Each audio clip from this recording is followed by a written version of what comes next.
ಚೋನ್ಸನ್ವಿಲ್ಲ railway station ಬಂದಿದೆ. Cycle ತೊಗೊಂಡು ಇಳ್ಕೊಳ್ಳೋದ. Green button press ಮಾಡಿ.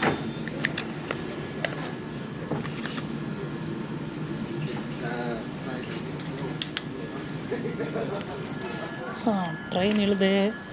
ಈಗ ಅಲ್ಲಿ ಟ್ಯಾಪ್ ಮಾಡಲಿಲ್ಲ ಅಂದರೆ ಹಣ ಫುಲ್ಲು ಕಟ್ಟಾಗೋಗುತ್ತೆ.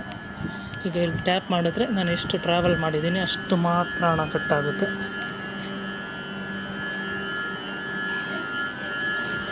ನೋಡಿ, ಚಿಕ್ಕ ಮಕ್ಕಳೆಲ್ಲ ಟ್ಯಾಪ್ ಮಾಡ್ತಾ ಇದ್ದಾರೆ.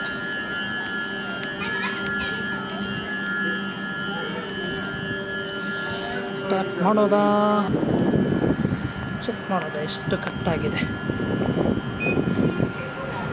$2.22 ಕಟ್ಟಾಗಿದೆ. ಇನ್ನು ಬ್ಯಾಲೆನ್ಸ್ $1.44 ಇದೆ. ಈಗ ಇದು ವೆಲ್ಲಿಂಗ್ಟನ್